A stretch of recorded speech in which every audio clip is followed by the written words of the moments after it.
Words spoken under pressure reveal your real heart. Whether you are wise or foolish, whether you are godly or ungodly, wicked.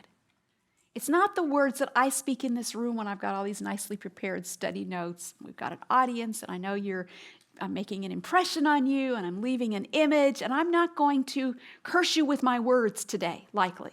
I pray God I wouldn't.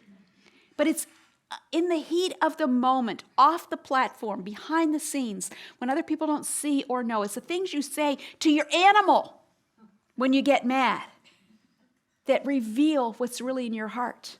You see, when you squeeze a lemon, what comes out? What kind of juice? Lemon juice. So what comes out when it's squeezed is a giveaway, a dead giveaway to what's inside.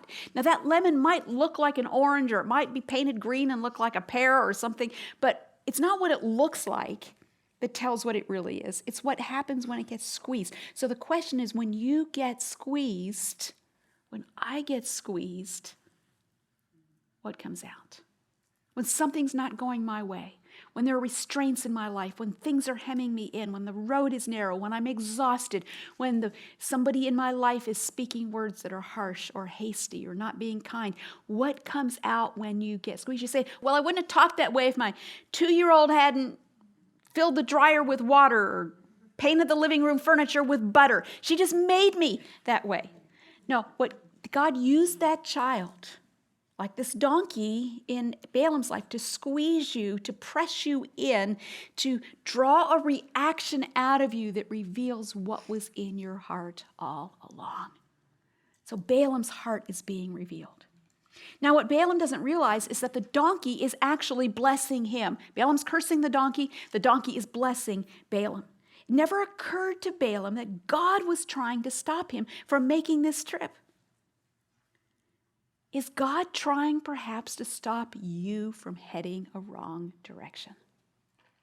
Then don't curse the circumstance. Don't blast the people who are making your way difficult. Step back and stop and say, maybe God is trying to get my attention. It's easy for us to get angry and, so to speak, curse others because we can't see what God is doing. And we want to get rid of what we think is the problem or the obstacle, which may actually be God's way of protecting us, as this angel was in Balaam's case. So verse 31 says, then the Lord opened the eyes of Balaam, and he saw the angel of the Lord standing in the way with his drawn sword in his hand.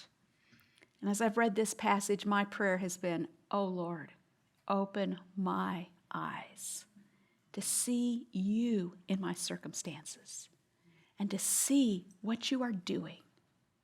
Ask God to open your eyes. And so if our way is perverse before God, what a mercy it is when God sets out to oppose us in that way. Isn't that what we need? And what we want deep down if we really belong to Him?